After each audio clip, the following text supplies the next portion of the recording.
Homer was a poet with an agenda. While it is fashionable to sideswipe Homer as having never existed, serious classicists and scholars like M.L. West know that Homer, or at least a poet whom we call Homer, was real. A careful study of Homer's language and epic composition certainly and undeniably suggests that a final redactor stood over the finished product of the Iliad and, of course, the Odyssey. And having just covered a lecture over the Iliad, now is the time to turn to the Odyssey. And while it is widely considered to be the case that a different poet, whom we just call Homer, stood over the Odyssey, it is nevertheless the case that we should focus on the themes and the story of the Odyssey rather than the pedantic concerns of authorship that distract us from the content and the message of this great epic. It is deeply lamentable that in our iconoclastic age, Homer is being pillaged by our supposed guardians of culture. W.H. Auden must be weeping in his grave.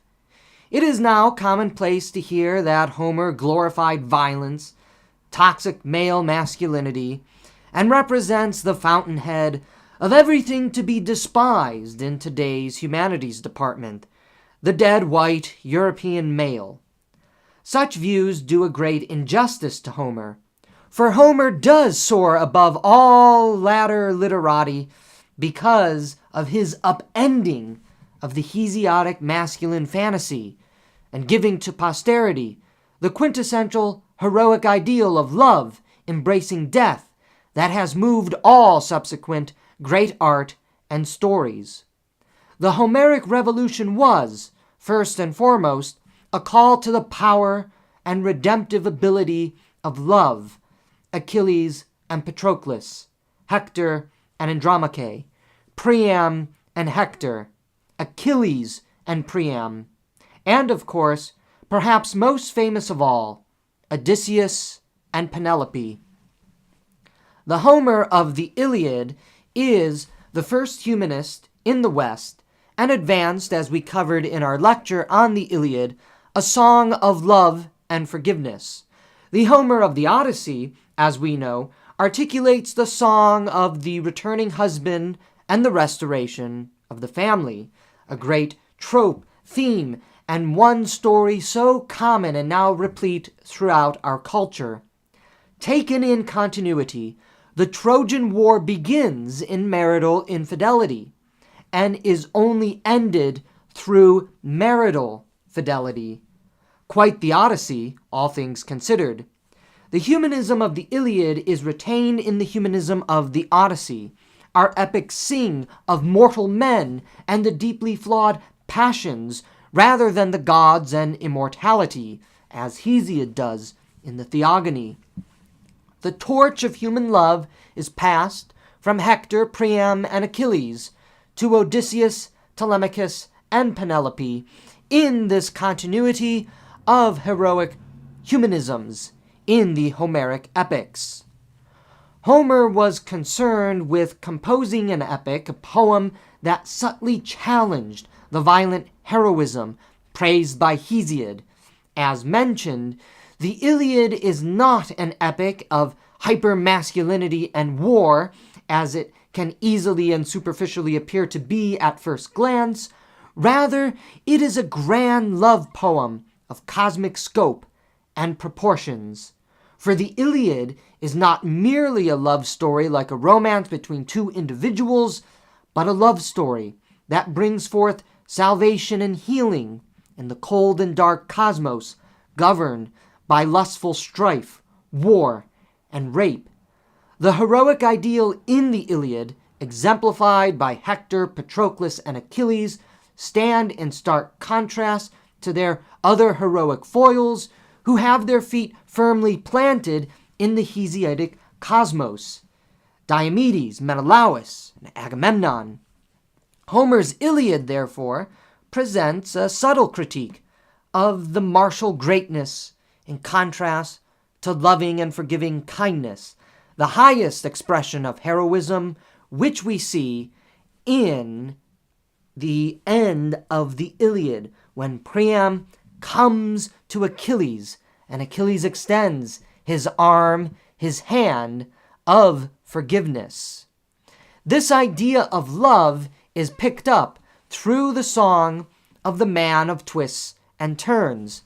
The heroic ideal of Homer in the Odyssey is admittedly different than the magnanimous act of forgiveness articulated in the Iliad. The heroism and the love of the Iliad has a cosmopolitan intent to it, forgiveness of an enemy. The heroism of the Odyssey has a more traditional imperative to it, the love of husband and wife, family, the restoration of the family. But that, too, is a superficial reading, however true the basic thesis is. The heroic ideal of the Odyssey goes far beyond the mere returning husband and filial restoration theme that is deeply embedded within the story. In fact, when we really understand the Odyssey, it is a story of how love is only possible among mortal individuals. The song of a returning husband only glances the surface of the monumental, though flawed, achievement of the heroic ideal in the Odyssey. Love and its relationship to death is one of the seminal topics of philosophical inquiry. It has captured the imagination of writers from Greek antiquity to the biblical authors, to Richard Wagner, to my former teacher, Sir Roger Scruton. The Homer of the Odyssey, therefore, offers his genius to the competing images of heroism, to embrace death through love, the love of a mortal, no less, who shares in our mortal love and condition. In the unescapable reality of mortality, that common condition we all share, we find the highest manifestation of loving heroism, the acceptance of death, and our refusal to run from it.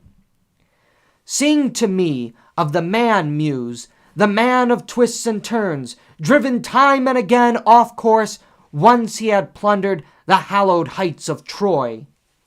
The opening of the Odyssey, like the Iliad, is deeply radical when compared against Hesiod. Hesiod's muses sing of the gods. From the muses of Helicon, let us bring our singing, that haunt Helicon's great and holy mountain, and dance on their soft feet round the violet dark spring and the altar of the mighty son of Kronos. From there they go forth, veiled in the thick mist, and walk by night, uttering beautiful voice, singing of Zeus, who bears the world. Homer's muses sing of mortal men, whereas Hesiod's muses sing of the gods. The conscionable shift from the heavens to the earth makes the realm of mortality the principal focus of action. Homer, right from the start, informs us that his heroism is about us, flesh and blood human beings, and not the immortal gods and nymphs who often wreak havoc over the world and their human playthings. The Odyssey begins with a family estranged. Telemachus, the son of Odysseus, is despondent about the declination of his household. Many suitors have occupied the home of Odysseus and begun courting or trying to seduce Penelope. Telemachus does not get on well with all of the suitors, especially Antinous, the most vile and violent of all the suitors. That the Odyssey begins with Telemachus and his journeys to find his father is important for the reader to notice. The epic is larger than just Odysseus, though the epic bears his name. While the Odyssey is named after Odysseus, it includes the trials and journeys of Telemachus and Penelope. It encompasses a world of many people. It is an epic of the family rather than a single individual, even if that single individual is the primary protagonist. But after Telemachus sets sail to find his father, the perspective shifts to Odysseus, and the song becomes the story we all know. The great warrior and strategist, schemer and trickster, is now shipwrecked on Calypso's island. Calypso has held Odysseus captive for 7 years, fallen madly in love with him, and still wants to keep the king of Ithaca as her sexual captive. Odysseus has 2 encounters with femme fatale divinities over the course of the epic, Calypso and Circe. While ideologically driven feminist readings want to cast Calypso and Circe in the victimized position in accordance with the 21st century political zeitgeist of feminism, the reality is that Odysseus has been victimized by Calypso and Circe. Moreover, it is critical that we understand Odysseus's refusal to transcend his mortality for their immortality. For that is what they offer to him: immortality and unlimited sexuality, the 2 things that male nature supposedly seeks, and which Odysseus himself is often guilty of exhibiting.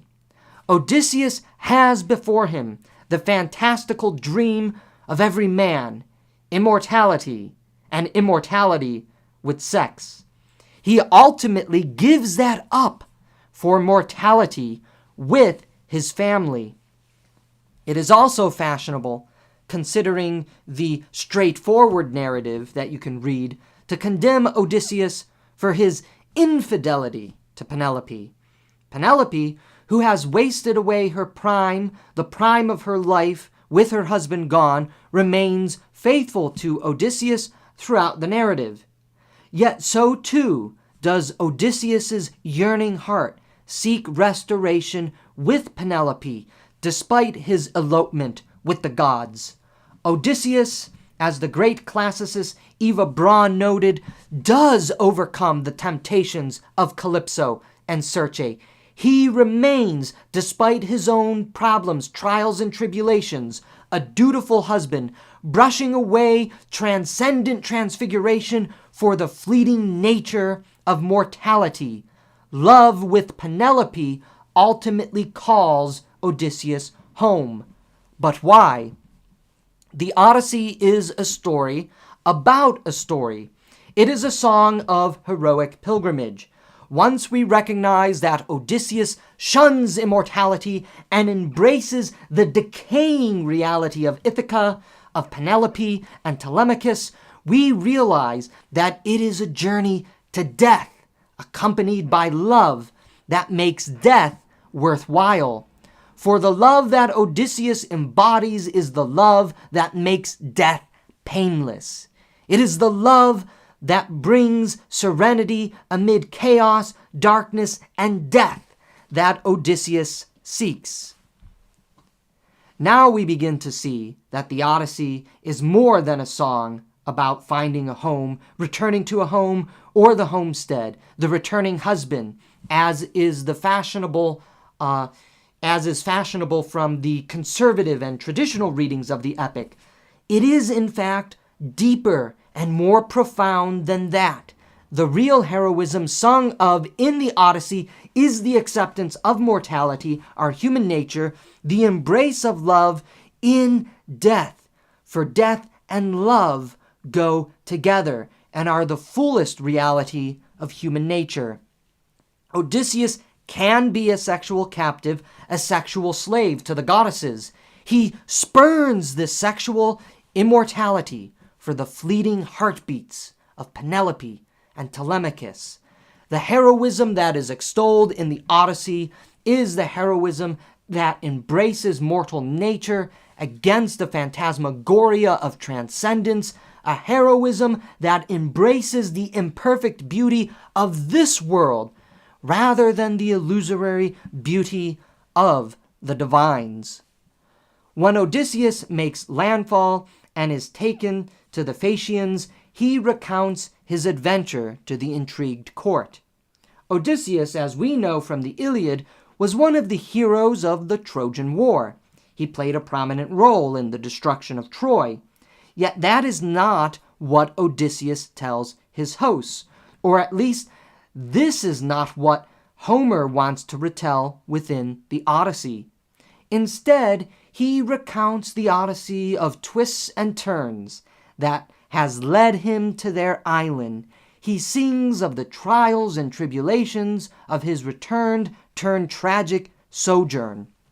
The song that we ought to remember about Odysseus is his journey toward that mortal love which calls him home, not his military exploits.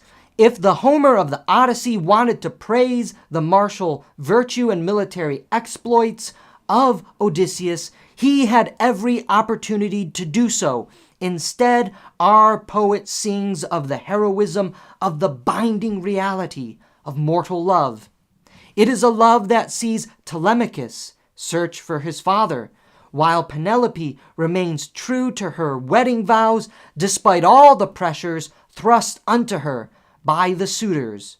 And Odysseus forsakes the offer of immortal transcendence and eternal pleasure for mortal decay and fleeting peace.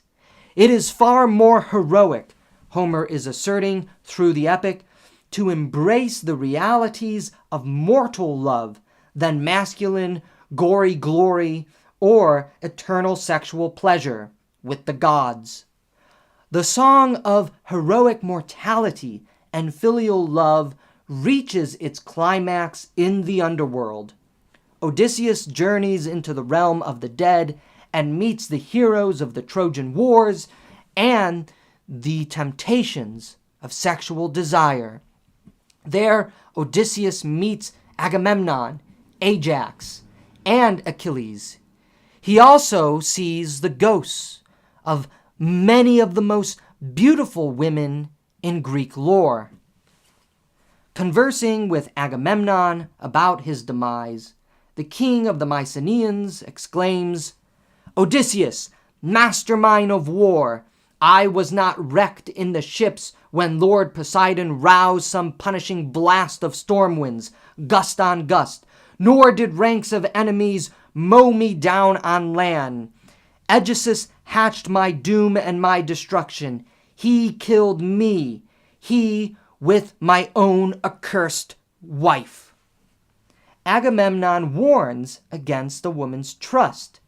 Implicitly, he is suggesting that Odysseus should not be so foolish as to seek a running return with his wife, though Agamemnon qualifies this implicit rebuke by suggesting that Penelope would not betray him, as Clytemnestra had betrayed Agamemnon.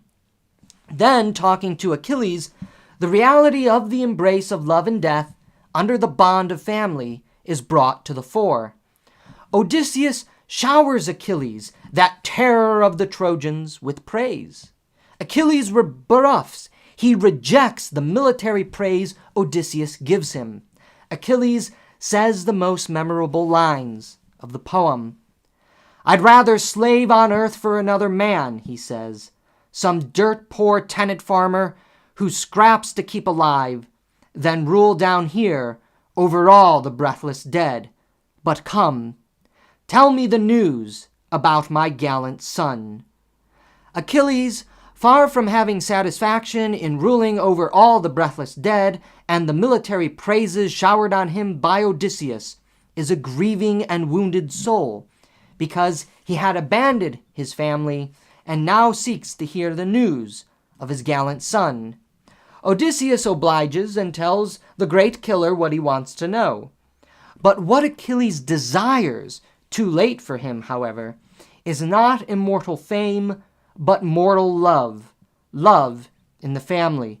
Achilles would have rather spent an unfamous life, he says, as some dirt-poor tenant farmer, so long as he cradled his children and caressed his wife, as he tells Odysseus at this moment in the poem. But the vainglory of war had tempted him. all for naught. Achilles here serves as a warning in the Odyssey. The revelations that come in the middle of the book, in the realm of the dead, have something in common: filial betrayal. Agamemnon was betrayed by his wife. Achilles is distraught for having abandoned his family. Both implore Odysseus not to make the same mistake. The revelation that comes to Odysseus in the underworld is that your family is what matters most. As Odysseus finishes his story to his hosts, he embarks to sail the final waves to Ithaca. Athena, as we know, continues to aid her favorite son. Ithaca is revealed over the horizon. Odysseus reunites with Telemachus. The man of twists and turns learns of what has befallen his kingdom and the scheming plots hatched by the many suitors. Despite the messy world of mortal love and lust, betrayal and deceit, Odysseus still opts to choose mortality with Penelope and Telemachus instead of immortality and eternal pleasure with Calypso or Circe.